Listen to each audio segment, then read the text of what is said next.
Intermediate Algebra Homework Day 3.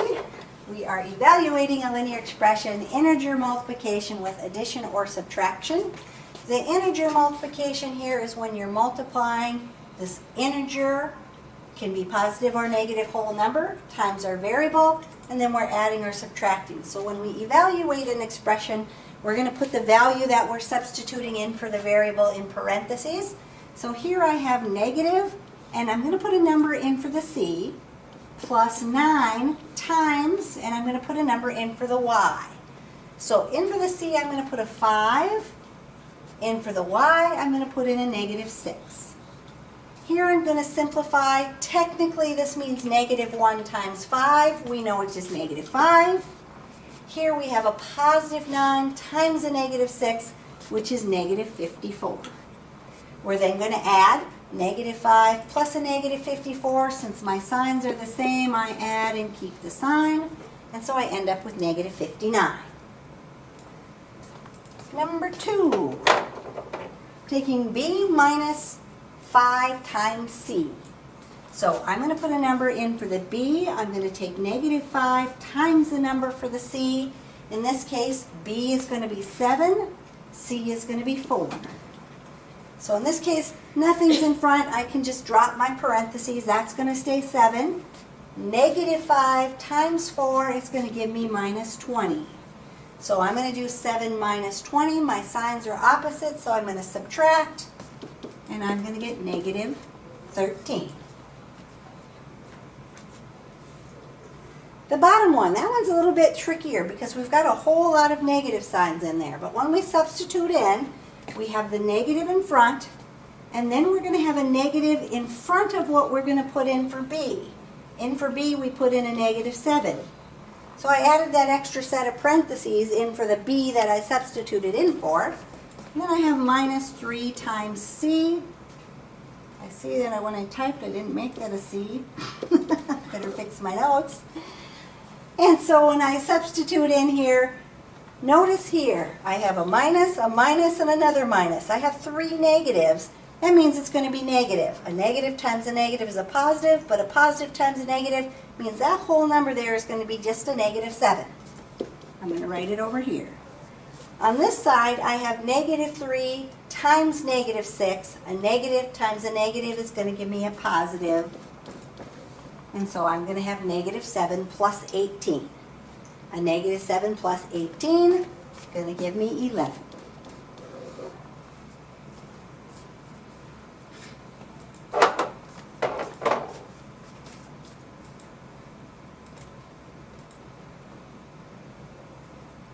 Number 19, I am evaluating a quadratic expression. Quadratic expression just means that it's a degree of 2. The highest exponent is a 2. So anytime you're working with a squared expression, they're going to call it a quadratic expression. Again, I'm going to substitute in, and I'm going to put my values in parentheses. So I'm going to have, okay, my board decided to go crazy.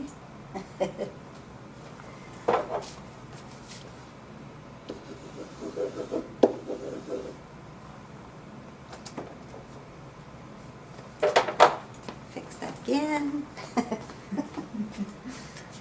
I hope Kendall comes and straightens this out soon.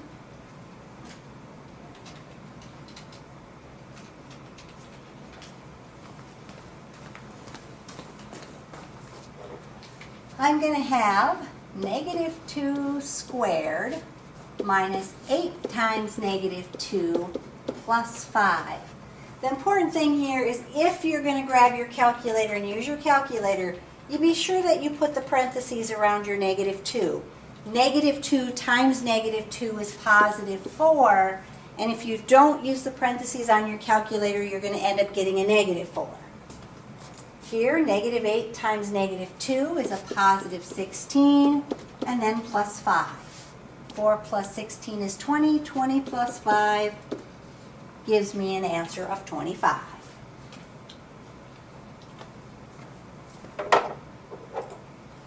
Number 5, if I'm going to evaluate y squared minus 7y minus 6, when y is negative 3, I'm going to do negative 3 squared minus 7 times negative 3, and then minus 6 on the end.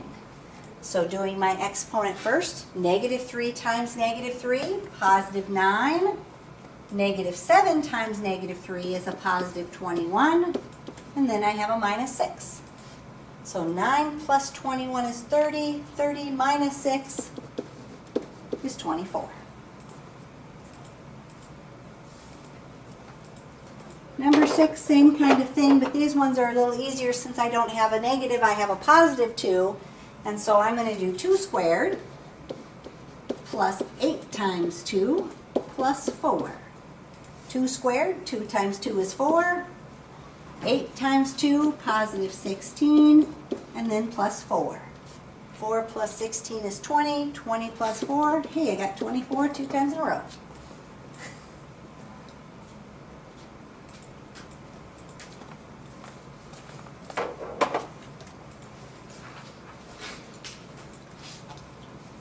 Number 25 says combining like terms, integer coefficients, just means I'm going to have positives and negatives. When I combine like terms, I'm really just combining the numbers in front. So on Alex, they're going to do this and say, gosh darn, every one of them is going to be a pain. I know it.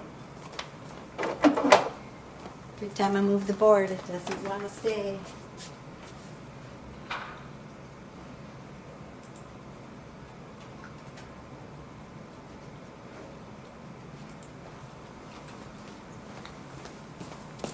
So they're going to write it like this, and they're going to say 3 minus 7, and then the x is behind it. You kind of want to think about that variable as your label. I've got 3 x's. I'm going to take away 7 x's. It's going to leave me negative 4 x's. Here, I have a negative 9y minus an 8y. My signs are the same, so I'm going to get negative 17y.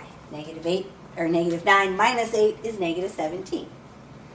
Now when I have the squareds, you're not squaring the number. That squared just goes with the variable. I have negative 4a squared, positive 9a squared. 9 minus 4 is going to give me 5a squared.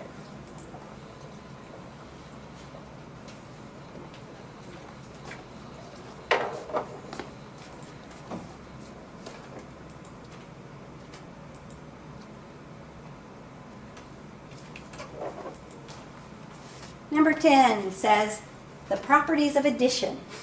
We have 4 properties of addition. The first one is our commutative property. See that dumb thing blinking up there? We'll see if it works. Commutative property says I'm going to change the order. So my commutative property, if I have... Nope.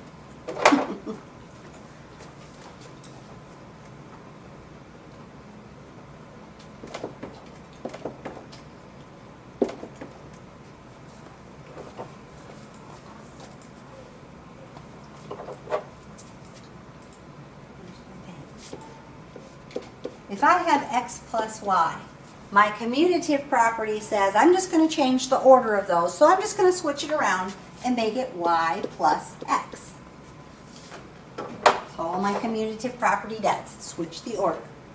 The associative property. The associative property has to do with grouping symbols. An association is a group.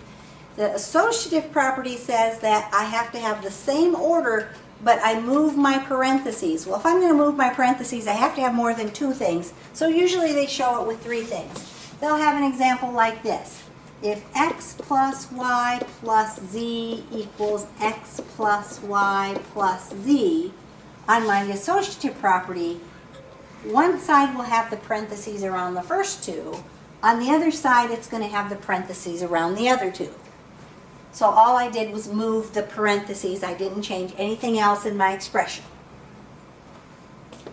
My additive identity property. On the additive identity property, what you start with is what you want to end with. So if I have the number 3, I'm going to add something to 3 to still end up with 3.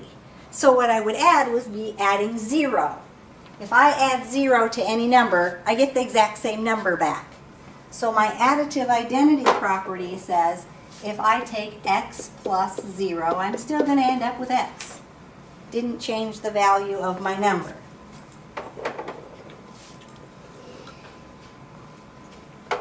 the last property is the additive inverse. Additive inverse, inverse means opposite. If I add opposites, I'm going to end up with an answer of 0.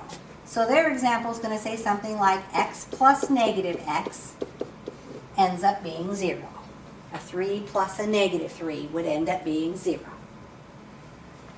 So I'm just picking out which one of those properties they're showing. Here I have a negative b plus b equals 0. I'm adding opposites. That's my additive inverse, number 4. This one says 7 equals 0 plus 7. I added 0, which didn't change the value of my 7. That's my additive identity property. The next one says 9 plus 8 plus a equals 9 plus 8 plus a. Notice everything's the same except where the parentheses are. Here the parentheses are around the first two. Here the parentheses are around the second two. That's my associative property of addition. So number 2. So on number 11, I have 8 plus a plus 3 equals 8 plus a plus 3. Again, the only thing different about each side is where the parentheses are at. That's going to be my associative property number 2. This one, that looks pretty close to our example up there. 0 equals x plus negative x. I'm adding opposites to get an answer of 0. That's my additive inverse, number 4. Here, 9 plus b equals b plus 9. I've switched the order of my two expressions. That's my commutative property, number 1. I know that when I move the board now that it's going to mess things up, so I'm just going to go here and try to straighten it out before I go.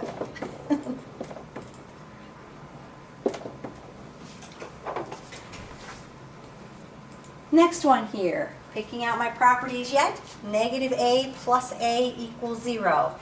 Those are opposites. That's my additive inverse property, number 4. 7 equals 0 plus 7. We already had that one. We added 0 to 7. That's my additive identity, 3. And then we have 5 plus 6 equals 6 plus 5. I've switched the order of my two values. That's my commutative property.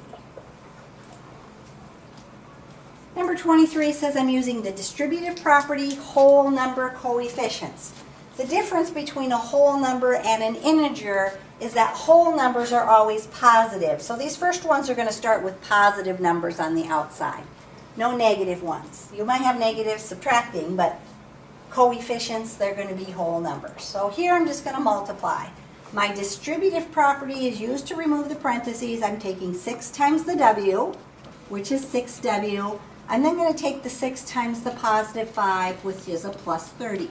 Notice I do need to put that sign in front, because if I put 6w30, it means 6w times 30. So in number 14, if I use my distributive property, 5 times u is 5u. 5 times negative 7 minus 35.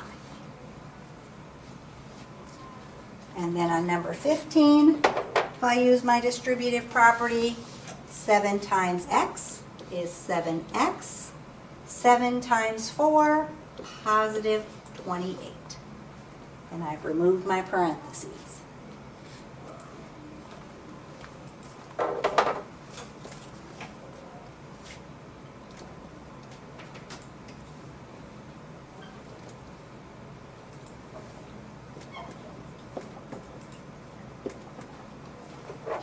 The next one says distributive property integer coefficients. That means I might have a positive or negative number that I'm multiplying. First one there, I'm going to take negative 5 times all the values in the parentheses. So negative 5 times negative y. Negative times a negative is a positive, so I'm going to get 5y. If it's a leading one, we don't need the plus sign in front, but all the following ones we will need the signs in front on our answers. Negative 5 times negative 4. Negative times a negative is a positive 20, and then I got to have the w behind there. Negative 5 times positive 3. Negative times a positive is a negative. 5 times 3 is 15. So I get 5y plus 20w minus 15. So number 17, using my distributive property, negative 8 times negative 2 is a positive 16, and that one has an x behind it, so positive 16x. Negative 8 times a positive 4u, I've got a negative times a positive, which is a negative. 8 times 4 is 32, and that one has a u behind it. And then negative 8 times a negative 5. Negative times a negative is a positive. 8 times 5 is 40. So 16x minus 32 plus 40 would be my answer. Now on the third one, even though the number's behind there, I'm still using my distributive property. We have the commutative property where we could move it out in front if we really wanted to, but I'm still just multiplying. I'm going to take the 4y squared times that negative 4. 4 times negative 4 is negative 16, and then I have the y squared behind there. Then I'm going to take the negative 2u times that negative 4. Negative times a negative is a positive, so I get positive 8u. And then on the end, negative 3 times negative 4, again a negative times a negative is a positive, so positive 12. Negative 16y squared plus 8u plus 12 would be my answer.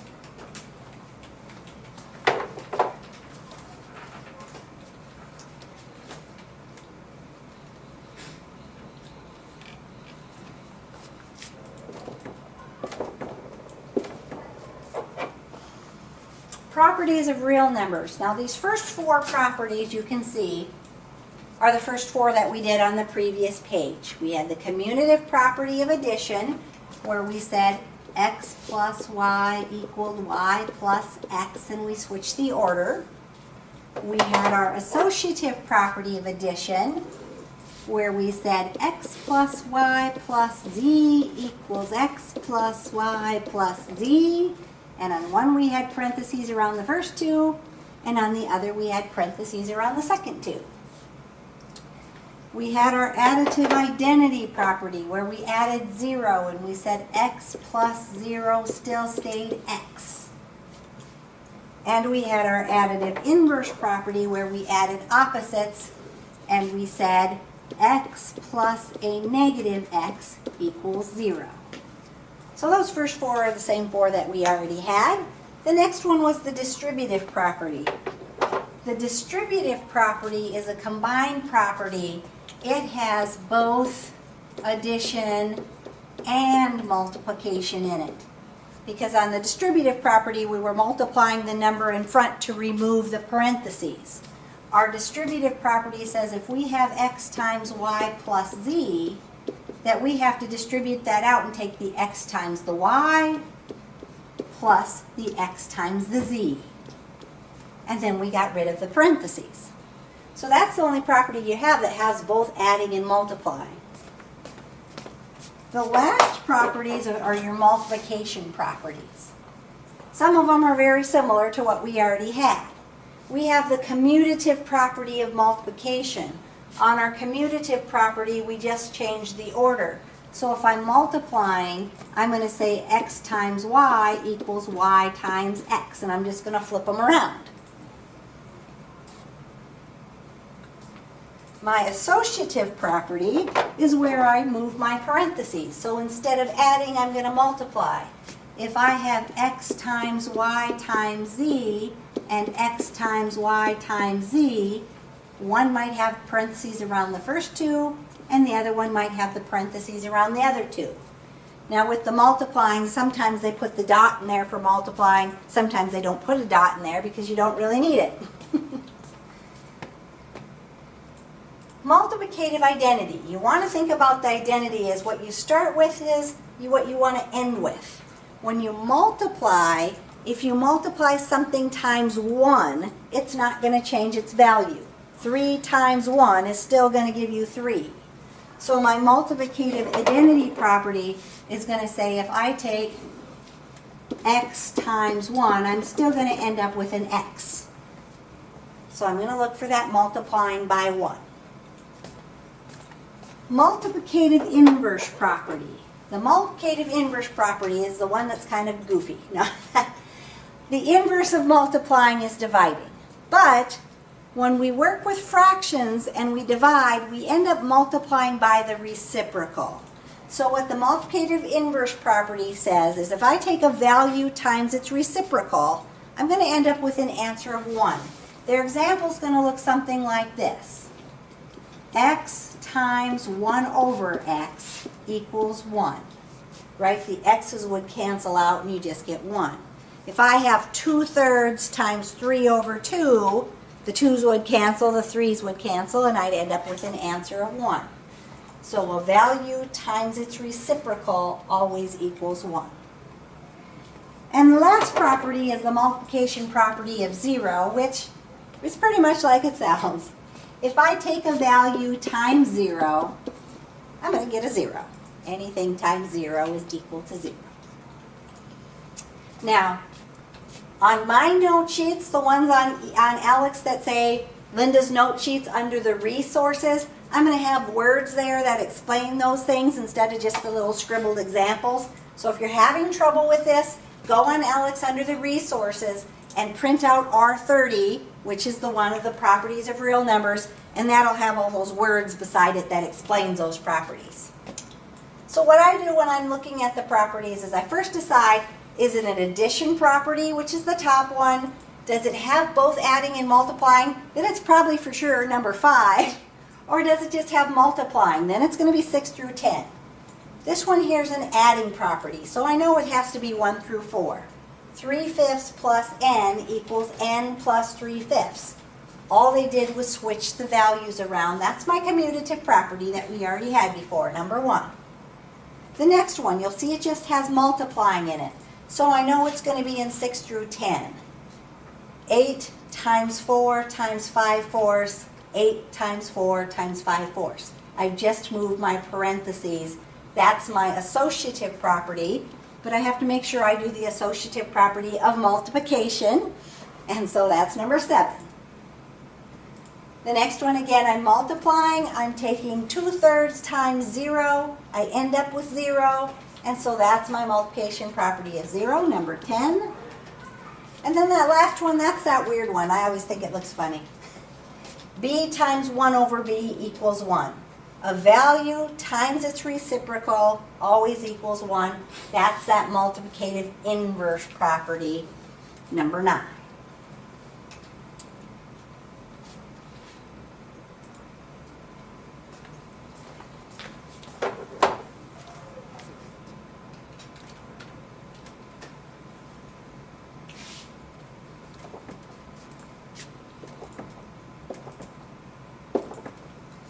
So on the next one, again, we're just picking out the properties.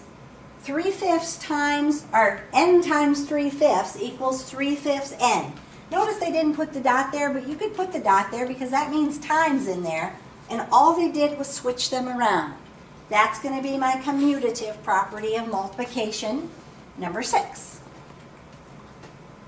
The next one. Notice we have adding and we also have multiplying. That should be a big sign that, of course, it's going to be the distributive property, but just to verify that, they took the a times the c and got ac, and then they'd have to take the a times the 2. That's my distributive property, number 5. I got rid of the parentheses. The next one, 0 plus 2/3 equals 2/3. I know it's one of the first 4. I added 0. It didn't change my value. That's my additive identity, number 3. And there's that one with the reciprocal again. 1/9 times 9 equals 1. That's my multiplicative inverse, number 9.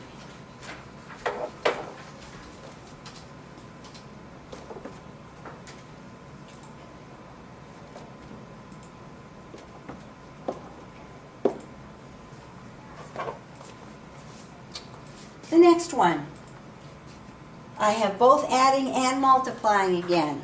Hopefully you recognize that's the distributive property.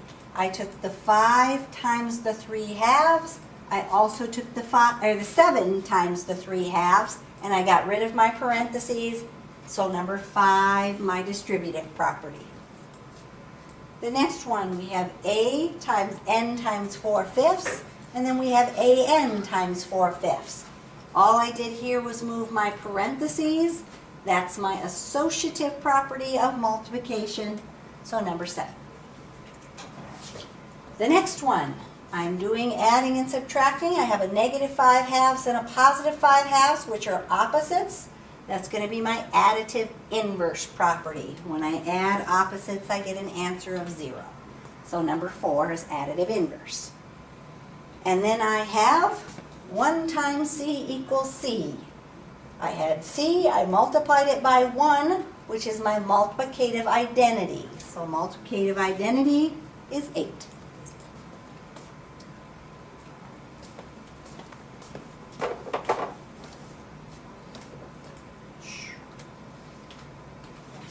Using distribution and combining like terms. So I'm combining a couple things that I already did. We're going to first use our distributive property to get rid of the parentheses. Then we're going to combine the like terms to simplify. So on my distributive property, I'm only multiplying up to the end of the parentheses. 2 times u is 2u. 2 times a -4 is -8. This -4 in the end is just going to come down. It's not multiplied by that 2 because it's not in the parentheses. Then I'm going to do the combining like terms. I'm going to combine the 2u with the -4u. 2 minus 4 is going to give me -2u, and then the -8. And so -2u minus 8 is going to be my answer. Now if you put -8 minus 2u, or -8 minus 2u, it's the same thing because we have that commutative property. So if you have the order different, it's okay as long as your signs and everything are right. Number 23, simplifying my expression, -3 times y would be -3y. -3 times a +1 is -3. And then that -6 again is just going to come down because it's not in the parentheses. I'm going to combine my like terms. This time I'm going to combine the constant terms, the plain numbers, because I've got 2 of those. So I'm still going to have the -3y, and then I'm going to combine -3 minus 6. They're both negative. I add and keep my sign, so I get -3y minus 9.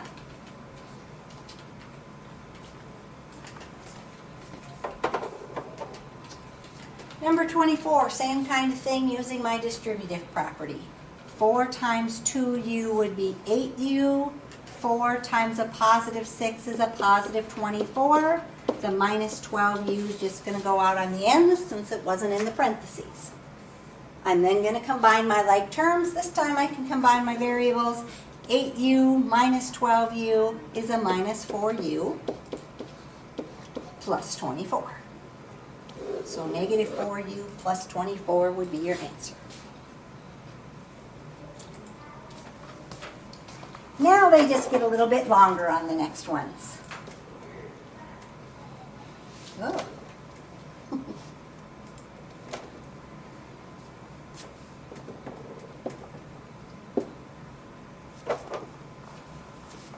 Sometimes you will have the distributive property more than once. Sometimes you just have it once in there, but you're always going to start by getting rid of those parentheses using the distributive property.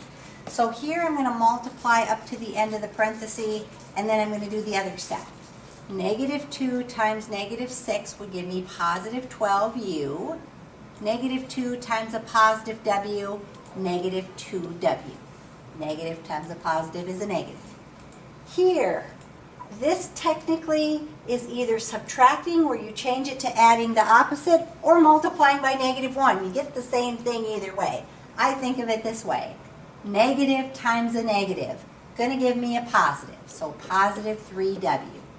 Negative times a negative, also going to give me a positive, so +3u. Now I'm going to do adding and subtracting. I'm going to combine my like terms. 12u plus 3u is 15u. I have a -2w plus a 3w. I'm going to subtract, which is 1, and take the sign of the larger one. I get a +1w. In algebra, I don't need the 1 in front of the w, so I just put plus w. Now in intermediate algebra, if you put 15u plus 1w, it's going to say it is correct, however, we don't need the 1 in front of the w. In college algebra, it would count it wrong. So you want to get used to not putting that 1 there, but if you do, it's still going to count it right. The next one just has one set of parentheses. We're going to get rid of those first. The negative 3x is going to come down in front, and then we're going to multiply. Be careful that you don't write the sign down until you multiply. Negative 3 times a negative 2 is a positive 6y.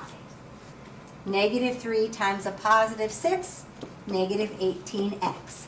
And then again, that minus 5y is just going to come down because it's not in the parentheses.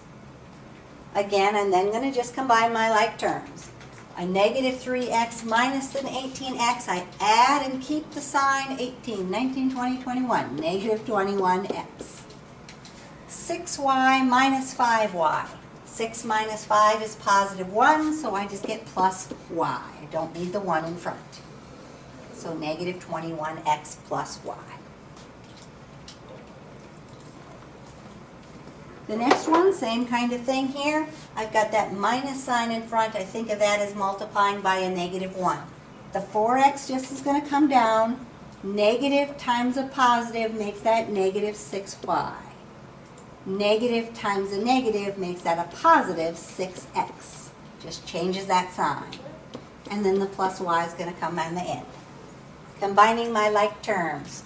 4x plus 6x is 10x. A negative 6 plus a 1, I subtract, so I get negative 5. So 10x minus 5y.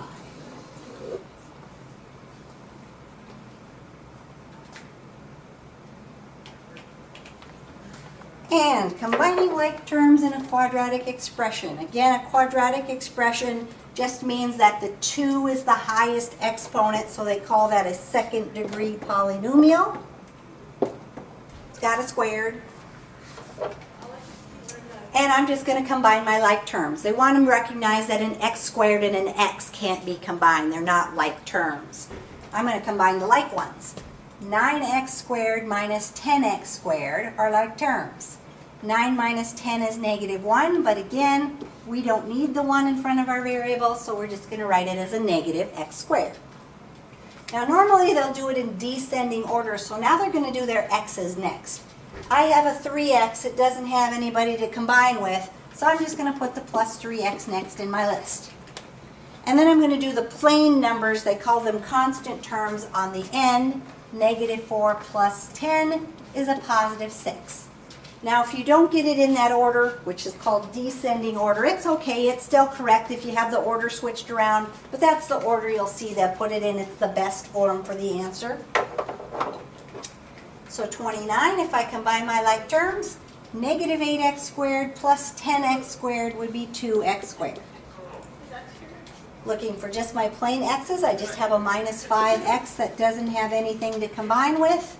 And then doing my constant terms, 4 minus 10 would be negative 6. So I get 2x squared minus 5x minus 6. And the last one. If I take 7x squared minus 7x squared, those two are opposites. My additive inverse property, I get 0. They're going to cancel each other out. I'm not going to have any x squared, so I'm not going to write anything down. Then I'm going to combine my x's. I have a negative 11x and a negative 10x. Add and keep the sign, so negative 21x. And then I just have that plus 2, doesn't have anybody to combine with, so that's going to go on the end, so negative 21x plus 2.